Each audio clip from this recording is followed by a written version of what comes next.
구하십니다.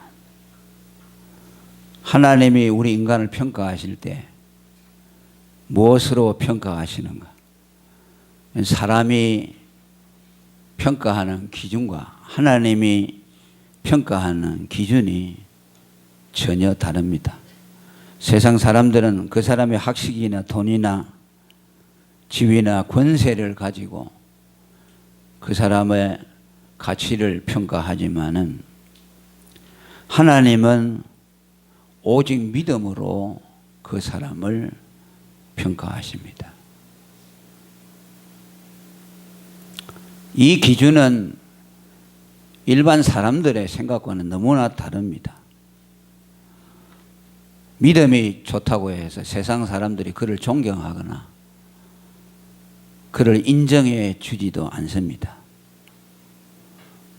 세상은 돈이 많고 학식이 많고 권세가 있는 사람을 인정해 주지, 아무리 교회를 열심히 다닌다고 하더라도 그 사람이 가진 것이 없고 또 지위가 변변하지 못하면 그런 사람들에 대해서 인정을 해 주지를 않습니다.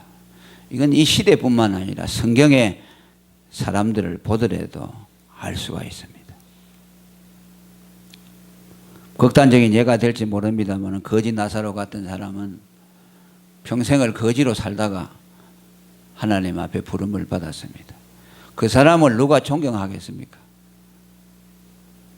부잣집 대문 앞에서 부자가 부자상에서 떨어지는 부스러기를 먹고 연명하고 치료도 제대로 받지 못하고 거지 생활하다가 주님 품 안으로 들어갔는데 죽은 이후의 삶은 전혀 다릅니다. 천사가 그를 받들고 아브라함의 품으로 인도해 드렸습니다. 그곳에서 하나님이 그에게 무한한 위로를 해 주시는 것을 우리가 성경에서 보게 됩니다. 이 세상에서 그가 받던 대우와 주님 나라에 가서 받는 대우는 전혀 달랐습니다. 우리들도 예수 믿는다고 하지만은 사람들을 평가할 때에 세상적인 것으로 다 평가합니다. 우리는 그런 안목을 가져서는 안 됩니다.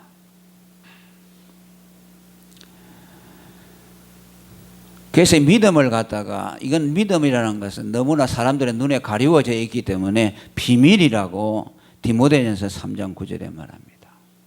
믿음의 비밀을 가진 사람. 비밀이라는 건 뭡니까? 알려지지 않는 거죠. 세상 사람들에게는 가리워지지 않기 때문에 믿음을 가진 사람의 그 가치라는 것이 제대로 평가를 받지를 못합니다.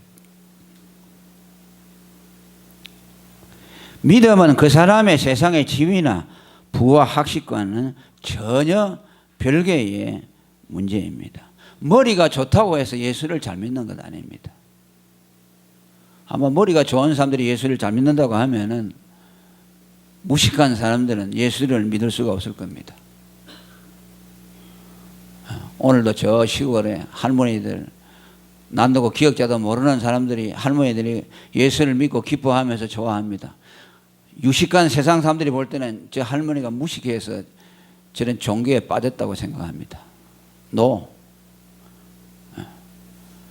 복음이라는 것은 사람의 지혜로 알 수 없는 비밀입니다. 전혀 가치가 다른 거죠. 마태복음 11장 25절에 아버지의 이것을 지혜롭고 슬기 있는 자들에게는 숨기시고 어린 아이들에게 나타내라. 복음의 진리, 이 신앙이라는 것은 세상에 지혜롭고 머리 좋은 사람들에게는 감추어져 있고 어린 아이처럼 단순하고 무지한 사람들에게 믿음의 비밀이 알려진다고 합니다. 바울도 고린도전서 1장 27절에 하나님께서 세상에 미련한 것들을 택하사 지혜 있는 자들을 부끄럽게 하시고 3장 20절에는 주님께서는 세상 지혜 있는 자들의 생각을 헛것으로 한다고 그러죠. 세상 사람들은 자기가 머리가 좋다고 까불지만 하나님이 볼 때는 아무것도 아니라는 말씀입니다. 또 착한 사람이 예수를 잘 믿을 거라는 생각도, 이것도 하나님의 도리와는 맞지 않습니다. 우리는 세상 사람들을 보면 어떤 사람이 착하다가 하면 저 사람은 착하기 때문에 예수 믿으면 잘 믿을 것 같다. 그렇지 않아요. 세상으로는 매우 착한 사람인데 믿음이 안 들어가는 사람들이 너무나 많습니다. 그들은 왜 그렇습니까? 자기 의의를 신뢰하기 때문에, 자기가 죄인이라는 것을 받아들이지 않기 때문에 예수님을 죄인의 구주로 믿지를 아니합니다. 그래서 어떻게 보면 예수쟁이들 중에서는 죄인들이 많습니다. 세상에서 손가락질 받던 사람들 중에 예수 믿는 사람들이 많습니다. 왜 그렇습니까? 그들은 자기 의의가 없다는 것을 알기 때문에 예수님을 자기의 구주로 받아들이는 겁니다. 성경에도 보세요. 누가 예수 잘 믿었습니까? 다 죄인들입니다. 남에게 손가락질 받던 그런 세상의 무지랭이 같은 사람들, 그들이 예수를 믿었지. 그러니까 변방이죠. 나사렛이나 갈릴리에 있는 아주 기층민들이 예수를 믿었지. 예루살렘 서울 같으면 수도, 종교적인 수도에 있는 사람들, 많이 배운 사람들은 예수를 믿지를 아니했습니다. 우리의 생각과는 전혀 다릅니다. 하나님은 부유한 자들이 예수를 잘 믿을 것이라는 것도 부정하고 있습니다. 부자가 천국 들어가기가 약대가 바늘 구멍 들어가기보다 어렵다고 말합니다. 오늘 부자들이 교회 많이 나옵니다. 나는 그분들을 가만히 볼 때 저분들이 정말 믿음이 있는가 라는 생각이 들 때가 많이 있습니다.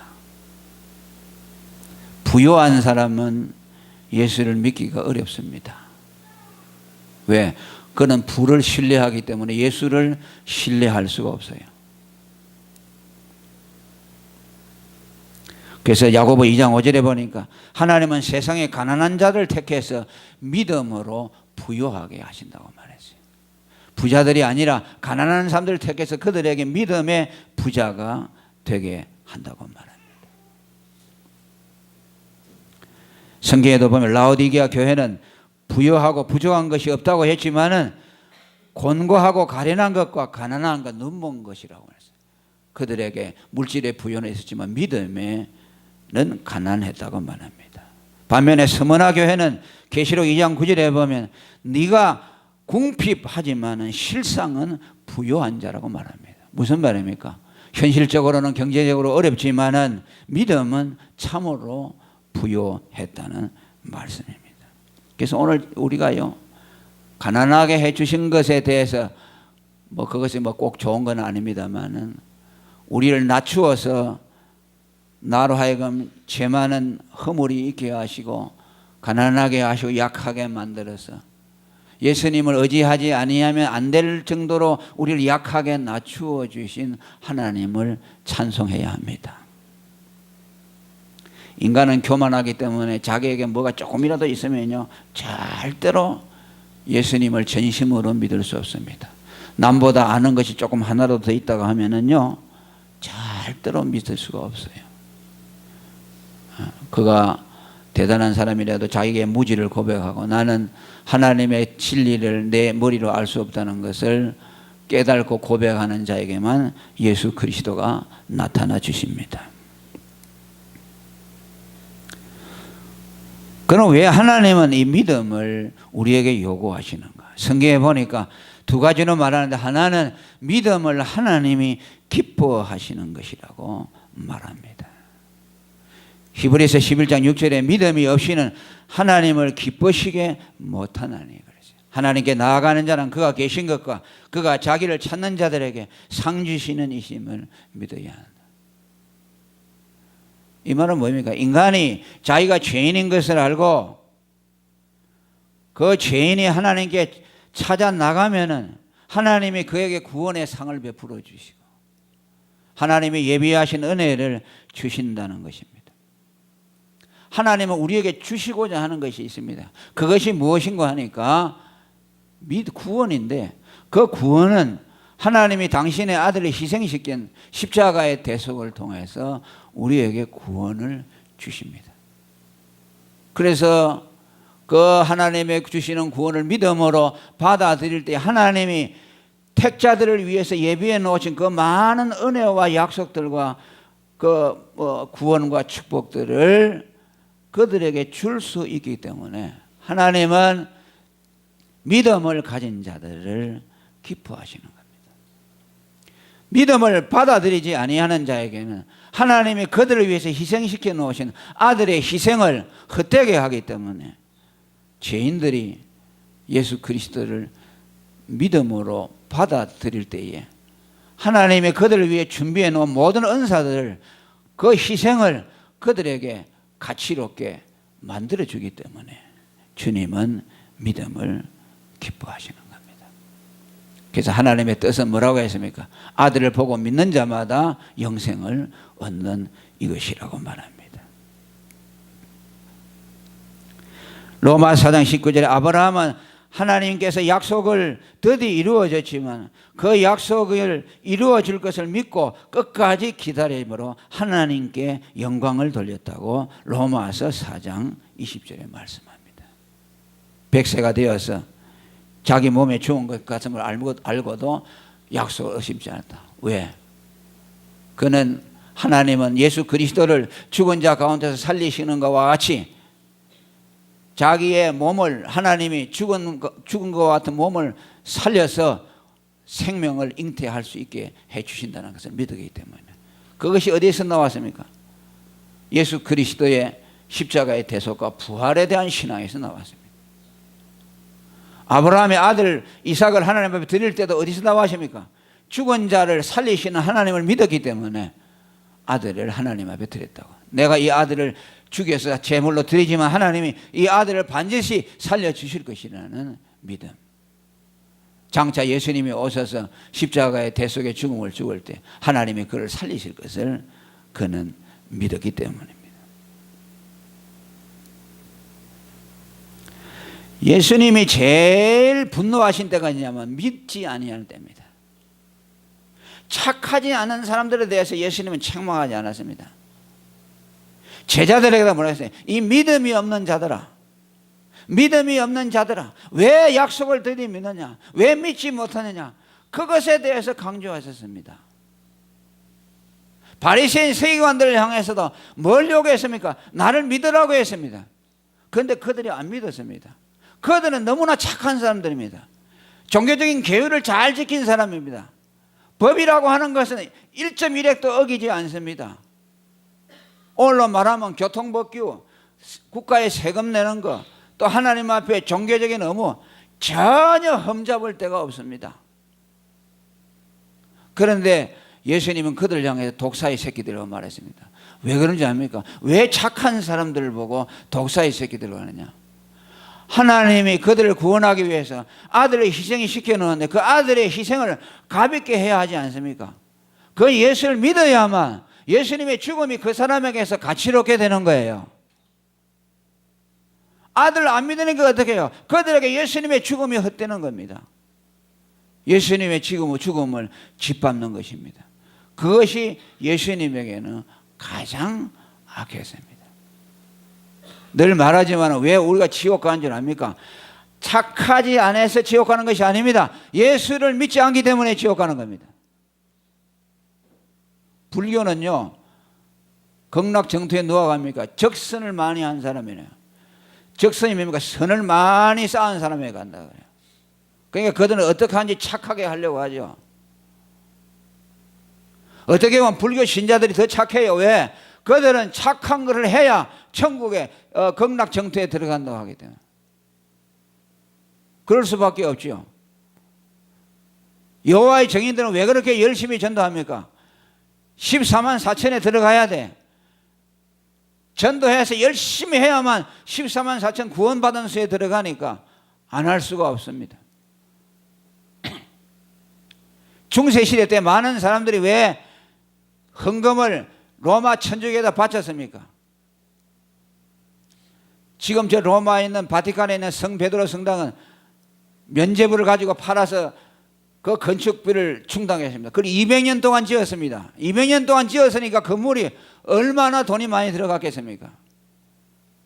무슨 말입니까? 헌금을 많이 하는 사람은 하나님이 죄를 용서해 준다. 조상들 중에서도 예수를 안 믿고 죽어도 여기 살아있는 후손들이 헌금을 많이 하면 헌금깨에 돈이 딱 떨어지는 순간에 연옥에 있던 영혼이 팔딱 뛰어서 낙원으로 들어간다고 했어요. 그러니까 그렇게 할 수밖에 없죠. 우리 기독교는 죄인의 종교입니다. 죄인들만이 믿을 수 있어요. 죄인들에게만 예수님이 필요한 거예요. 죄인이 아닌 사람에게 예수 그리스도가 필요 없어요. 그분은 우리 죄를 위해 죽으신 분이기 때문에.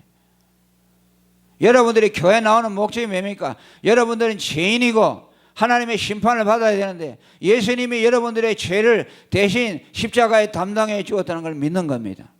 그래서 그것이 너무 고마워서 아이고 하나님이 나를 살리려고 그 아들을 십자가에 죽게 했구나. 너무 고맙구나. 고마우니까 내가 은혜를 갚아야겠다. 그래서 예수를 믿는 겁니다.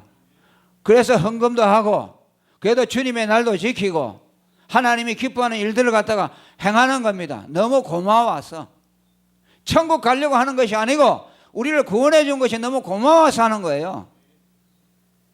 만약 여러분이 천국 가기 위해서 헌금을 하고 주의를 지킨다면요, 그건 잘못된 것입니다.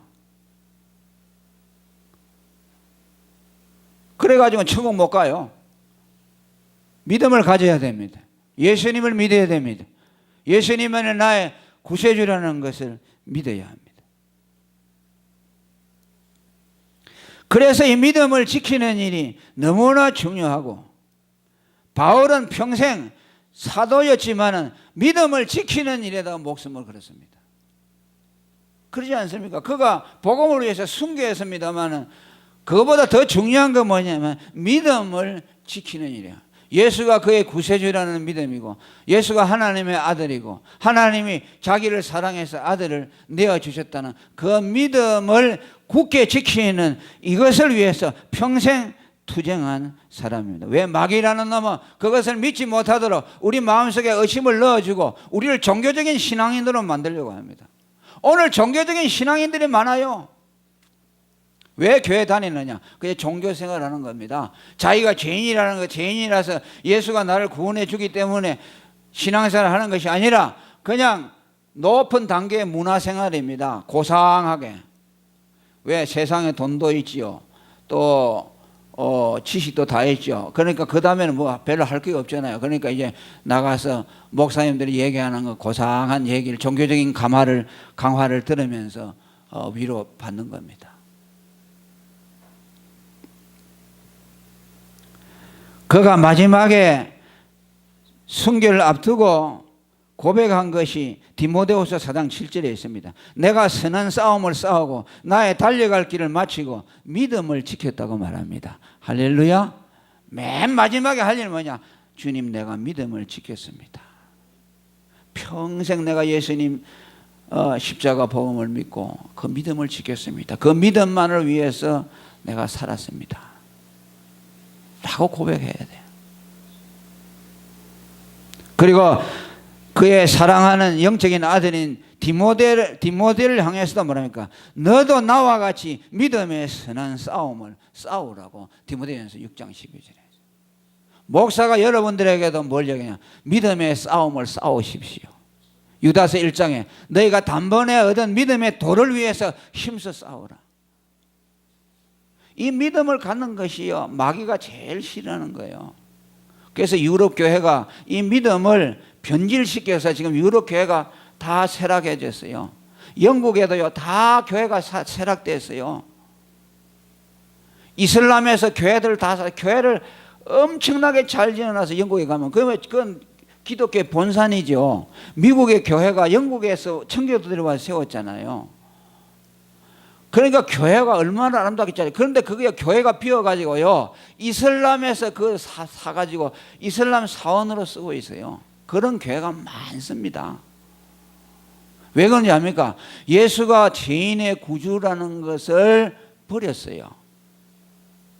그냥 종교생활, 미신, 이적, 예수 외면에 이적을 일으키는 거. 그러니까 영국 사람들이 세 가지 3S를 좋아한다는 거니까 3S, 미신, 스포츠, 영화, 예술 뭐 이런 거. 이것이 영국 사람들의 우상이라고 합니다. 그러니까 종교도 뭐냐? 종교도 이적을 베푸는 것, 신비 이런 걸 찾는 거예요. 강신술, 교회도 강신술하고 무슨 신이 내려오고 이런 것들을 해야만 사람들이 좋아하는 거예요. 예수가 우리 죄를 위해 죽었다는 것은 무미건조한 거예요. 사람들의 관심을 끌지를 못해요. 그러니까 종교도 센세이셔널한 거, 아주 자극적인 거, 이런 것들을 마술 같은 거, 이런 식으로 기독교가 나가야 된다고 말이에요. 그건 뭐냐면 전부 지옥 가는 종교입니다. 가장 신비로운 게 뭔지 압니까? 예수님이 우리 죄를 위해 죽었다는 거예요. 저는요, 신비 체험을 많이 했는데 예수님이 나를 위해 죽었다는 대속의 복음을 믿을 때 나한테 신비한 것이 일어났어요. 이 세상에서 가장 신비한 것이 뭐냐면 하늘에서 불이 떨어지고 뭐 죽은 자 살린 거, 이건 게임이 안 돼요. 예수님이 내 죄를 위해 죽었다고 할 때 내 영안이 열려서 하나님을 알게 하는 거, 이게 신비예요. 이거는요, 아무 종교가 흉내를 못 내요. 아무것도 흉내 못 내요. 우리가 음악도 들으면 뭐 상당히 뭐 어떤 이게 좀 높은 차원에 올라가죠. 음악 하면서 막 사람들이 울고 그래요. 종교 막 엑스타시 같은 거 있잖아요. 또 뭐 귀신을 내쫓는 뭐 테마술 이런 거 있잖아요. 신비해 보이죠. 그거는요, 우리 영혼을 거듭나게 하지 못하고 우리 거듭난 영혼이 하나님을 알게 하는, 이것은 알지 못해요. 그러니까 사람들이 복음을 얘기하면 그 귀를 기울이고 어떻게 하는지 복음을 붙들어야 되겠다, 이 생각이 없어요. 교회도 그냥 뭐니까 막 엑스타시한 것을 팍 이렇게 하면 그것을 가지고서 뭘 경험을 하잖아요. 그러면 그것을 갖다 영적인 체험이라고 착각하는 거예요. 참선을 해보세요. 절에 가서 참선을 하고 앉았으면요, 이상한 신비한 체험이 일어납니다. 환상도 보여요. 그거는 뭡니까? 전부 껍데기요. 우리 영혼의, 우리 마음의 껍데기 부분에서 경험하는 것이요. 예수를 얘가 나의 죄를 위해 죽으셨다는 것을 믿고 하나님을 경험하는 것은 우리 영혼에 아주 제일 깊은 단계. 이것을 경험하잖아요. 그 사람은 하나님을 떠날 수가 없어요. 아멘. 이 사람은 하나님을 만났기 때문에 다른 것으로 절대 만족할 수 없어요. 설교를 들어도, 이상한 설교를 들으면요, 속에서 팍 튀어나와요. 왜 저런 설교를 하느냐? 종교 다원주의 같은 거 얘기하잖아요. 팍 속에서 내 안에 성령이 반발해서 그것을 거부합니다. 아주 그 사람을 끌어내리고 싶은 마음이 생겨난다. 그 성령이 그 사람 안에 있기 때문에. 그러니까 마귀라는 놈이 이 믿음을 넣어주지 못해. 이 믿음을 들어가야만 구원을 받습니다. 거듭나서 하나님의 자녀가 된다. 그러니까 이것을 우리 조상들이 복음을 전하니까 구약의 성도들 다 이 믿음을 가졌고, 또 바울 사도를 위해서 신약의 성도들 다 이 믿음을 받았고, 또 우리에게 복음을 전하는 선교사들이 와서 한국 교회를 세울 때 전부 이 복음을 전하는데 이것이 이제 다 편질되어 왔어요. 그리고 두 번째 이유는 믿음이 왜 중요하느냐? 믿음이 없는 사람은 쭉정이와 같습니다. 그 안에 생명이 없는 사람과 같아요. 헛개비입니다. 시편 1편에 아기는 뭐야? 바람에 나는 겨와 같다. 아기는 어떤 사람을 말합니까? 아기는 뭐 흉악한 사람을 죽이고 하는 것이 아니라 그리스도를 대적하는 사람을 악인이라고 하는데, 예수 믿음이 없는 사람은 그 안에 생명이 없기 때문에 바람에 날려갑니다. 날려가버려서 심판을 견디지 못한, 하나님의 심판대 앞에 서면 절대로 견딜 수가 없어요. 날아가버려. 그러나 예수 믿음이 있는 사람은 알곡이라고 말이에요. 아멘. 그 영혼이 꽉 차 있어요. 바람이 불어도 날려가지 않습니다. 키질을 할 때 여러분, 쭉정이는 전부 바깥으로 나가죠. 알곡은 안에 무기가 있기 때문에 그 키 안으로 모여들고 있어요. 환란이 와도 알곡들은 하나님 앞으로 가까이 옵니다. 그러나 거짓된 신자들은 환란이 오면 예수를 버리고 떠나가요. 내가 이러려고 예수 믿었나 그러죠. 내가 이러려고 대통령이 됐나. 내가 이 꼴 보려고 예수 믿은 결국 이거냐 하고 하나님을 대적하고 하나님 떠나가 버려요.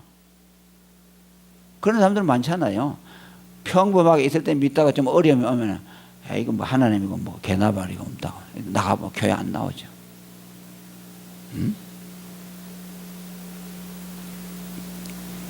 오늘도 여기 보니까 모르겠어요. 믿음이 있는가 시험하여보다 예수 그리스도가 너희 안에 계신 것을 알지 못하면 뭐라 그랬어요? 너희가 버리온 자라 그랬어요. 버리온 자는 뭡니까? 예수와 상관이 없는 자라. 너희가 믿음이 있는가 너희 자신을 시험해보라. 시험해야 돼요. 믿음이 있는가. 내가 오늘 여기 앉아 설교를 듣고 있지만 믿음이 있는가? 믿음이 없으면 버리온 자야. 상관이 없다고 하면 하나님과 예수님과 상관이 없어요. 왜? 예수님은 믿음의 주입니다. 아멘. 히브리 12장 2절에 믿음의 주요 온전케 하시는 예수라고 그랬어요. 주님과 우리 사이는 믿음으로 관계가 이루어집니다. 요한복음 15장 66절에 사람이 내 안에 거하지 아니하면 가지처럼 밖에 버리고 말아니다. 내 안에 거한다는 말은 뭔가 예수님을 믿는다는 뜻이요. 예수를 믿어야만 예수님에게 붙어 있는 것이요. 예수를 구주로 안 믿으면 가지처럼 가지가 잘라지면 바깥에서 말라지는 것처럼 그거는 예수와 상관없는 사람이 돼요. 그 마지막에 불에 살리워진다고 말씀합니다. 믿음이 뭐입니까 그러면? 지금까지 숱하게 얘기했습니다. 믿음이 뭐냐? 그럼 믿음이 있다는 것이 뭐냐? 오늘 많은 사람들이 오해를 합니다. 믿으면 하나님이 잘 될 줄로 믿습니다 하고 자기 신념대로 생각해요. 믿으면 모든 것이 될 줄로 믿습니다 하고 하는 것이 믿음이냐 그 말이에요. 능치 못함이 없을 줄로 믿습니다 하는 것이 믿음이냐? 그래서 세상적인 성공을 이루어낸 그 사람들이 믿음이 있는 사람인가? 아니에요. 세상에 성공하는 사람들은요, 자기 신념이 강한 사람들은요, 성공을 이루어내요. 믿음 아니래도. 여러분, 큰 회사에 들어가면 처음에 뭐 흘리는 바 같은 내가 지하철 같은 데 보내가지고요, 물건 파는 거, 막 가가지고, 이 여러분! 이 물건을 뭐, 그럼 뭐냐, 그 사람들이 나가서는 할 수 있다, 할 수 있다. 그래서, 컨설턴트, 이렇게, 직장인들, 교육하는 사람들 보면 할 수 있다는 거 신념을 갖다가 자꾸 고치시켜주는 거예요. 그러면요, 나는 할 수 있다. 그러면요, 자신감이 생겨서 뭐든지 하면 잘 돼요. 믿음은 그런 것이 아닙니다. 믿음을 그런 정도로 생각한다면요, 믿음을 너무나 모여가는 겁니다.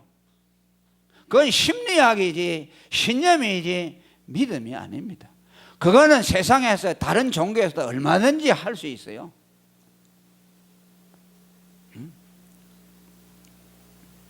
오늘 여기 뭐라니까? 믿음이 있는가 시험하라 하는 거 다음에 뭐니까? 예수 그리스도가 너희 안에 계신 것을 알지 못하느냐? 믿음을 말하면서 예수님이 우리 안에 있는 것과 연기를 지우고 있어요. 이건 무슨 신앙인가? 우리 신앙은 구속의 신앙이라는 겁니다. 아멘. 신념이 아니고 예수님하고 연결이 되어 있어요. 우리의 믿음은 예수로 말미암아는 믿음입니다. 예수로 말미암아 하나님을 믿는 믿음이에요. 이것이 구약과 신약의 모든 성도들의 핵심적인 신앙입니다. 무슨 뜻입니까? 예수님이 내 죄를 위해 죽으셨다. 예수님이 나의 죄값으로 십자가에서 나를 대신해서 희생하셨다. 이것을 믿는 것이 우리 믿음이고, 이 믿음을 가질 때 예수님이 내 안에 들어오시는 겁니다. 그래서 믿음이 있는가 시험하라. 뭘 가지고? 네 안에 예수 그리스도가 있는가?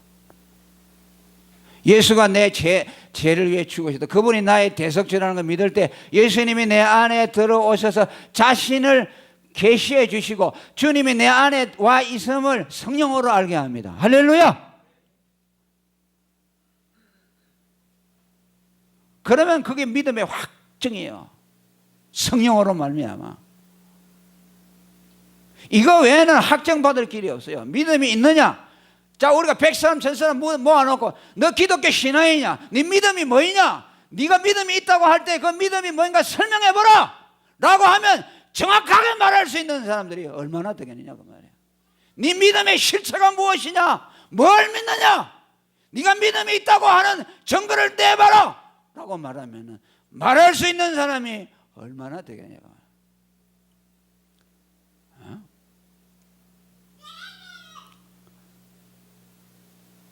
저는 처음에 기독교, 오늘도 많이 그래요. 예수님이 내 죄를 위해서 죽었다는 것을 믿는 것하고 예수님이 내 안에 들어오는 것하고 별개라고 생각하는 사람들이 많아요. 저도 처음에는 그렇게 생각했어요. 그러니까 예수님이 내 죄를 위해서 죽었다는 것은 그건 기본 초보 도리고, 그건 유치원생이 처음에 교회 때 가면은 처음에 세례 받을 때 배우는 거 아닙니까? 그리고 예수님이 내 안에 와 계신다는 것은 한참 신앙생활 오래 해가지고 고도의 높은 차원에 올라가면 그때 하나님이 내 안에 들어와 있다는 것을 어렴풋이 알고 들어간다는 걸 안다. 이렇게 사람들이 생각해요. 대부분이 그렇게 생각해요. 그러니까 어떻게 합니까? 하나님이 내 안에 있다는 걸 경험해보고 싶잖아요. 안 그러십니까? 아이고, 목사님, 나도 하나님이 나와 같이 한다는 거, 내가 하나님이 나를 경험시켜주기만 하면요, 내가 주님을 위해서 목숨을 바치겠습니다. 이런 사람들이 있어요. 그런데 안 믿어져요. 하나님이 나와 같이 하는지 안 하는지 모르겠어요. 의심이 들어요. 그러니까 내가 주님을 위해서 희생하고 싶고 헌신하고 싶지 않아요. 내가 확신이 안 되는데 어떻게 합니까? 그러니까 사람들이 어떻게 합니까? 하나님이 내 안에 들어와 계신다는 걸 경험하려고 다른 방법을 찾아 나갑니다. 그것이 뭐 영성 훈련 같은 거, 신비주의 훈련 같은 걸 합니다. 그래서 거기 가서 뭐 합니까? 명상하라고 쭉 앉았다고 말해요. 관상하고 앉았고 이렇게 하고 있어요. 그래서 어느 순간에 반짝하고 뭐가 탁 이렇게 되면은 아, 주님을 내가 만났다. 이건 주님을 만나는 것이 아닙니다. 독일의 신비주의자 에크하르트 같은 사람, 섬광이라고 해서 번쩍한다. 어느 순간에 번쩍한다. 그러니까 종교다원주의 훈련을 교회 안에서 명상 훈련을 하고 절에서 하고 있는 그 관상 참선 같은 걸 도입해서, 그러니까 교회가 짬뽕이요. 아주 귀신 이런 것들을 가르쳐서 한다고 말이에요. 그러나 여러분, 예수님이 내 죄를 위해서 죽었다는 것은요, 기초가 아닙니다. 기본이면서 가장 고도입니다. 할렐루야. 제가 그렇게 책에 썼어요. 출발할 때 예수가 내 죄를 위해 죽었다. 그걸 기독교 입문시에 비우는 것인데 그것이 가장 높은 수준입니다. 그걸 갖다 갈수록 깨우치는 겁니다. 아멘. 그걸 10년 돼서 더 깨달고 더 깨달고 더 깨달고 더 깨달고 나중에 때문에 많이 깨달으면 아, 예수님 내 죄를 위해 죽었다는 것이, 그것에 대해서 더 많이 깨달아 나가요. 거기에서 나와요. 그게 뭐라 해요? 너희가 내 살을 먹고 내 피를 마시면 뭐라고 했어요? 너희가 내 안에 거하고 나도 너희 안에 거한다. 할렐루야.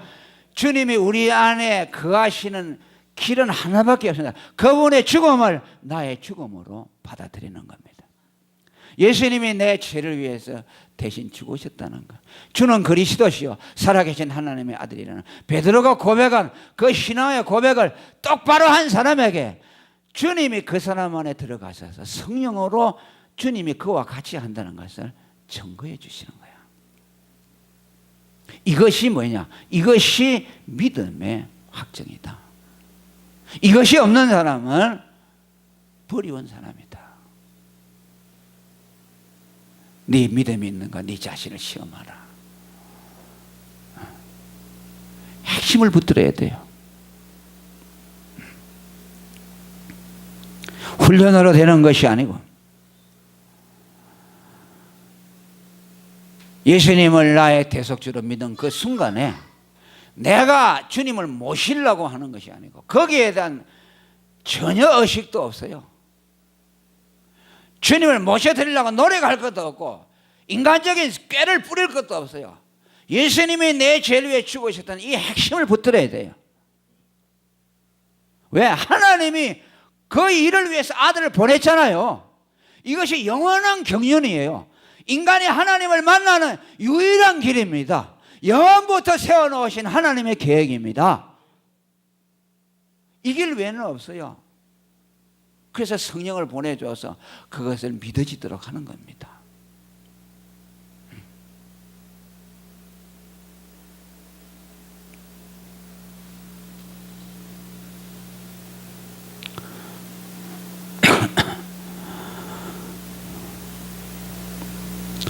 이것을 많이 나타내 주시는 분이 있고, 하나님이 성령을 통해서 이것을 매일매일 깨달아가. 그렇게 기도하셔야 됩니다. 여러분들은 매일같이 주는 그리스도시요 살아계신 하나님의 아들이라는 것을 고백해야 됩니다. 이것이 자라나야 돼요. 예수님은 내 죄를 위해 죽었습니다. 예수님은 나의 대속죄입니다. 예수님은 하나님의 아들로서 인간을 몸을 입고 이 세상에서 나를 위해 죽으신 분입니다. 이것을 매일 고백해야 돼요. 그러면요, 하나님이 여러분 안에 계신 것을 나타내 주세요. 그러면요, 믿음이 자라나고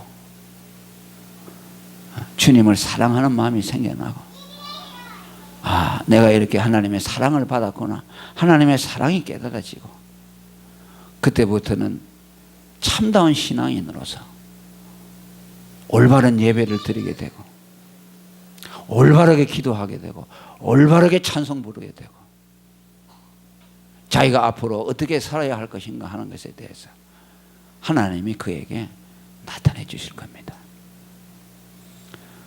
이것이 오늘 우리의 믿음입니다. 아멘. 이 믿음의 진리를 똑바로 붙드시기 바랍니다. 여러분이 그것이 아직도 내 마음에 많이 깨달아지지 않으면 지금부터 그렇게 하세요. 따라합니다. 예수님은 그리스도시요 하나님의 아들이십니다. 예수님은 하나님의 아들로서 나를 위해 죽으셨습니다. 그것을 매일 고백하세요. 10분이고 100분이고 하세요. 그러면 어느 순간에 하나님이 여러분에게 얼굴을 나타내 주실 것입니다. 다른 거 찾지 마시고, 다른 데서 뭘 얻으려고 하지 마시고, 그 복음의 핵심을 꼭 붙드시기를 축원합니다. 통성으로 기도합시다. 주님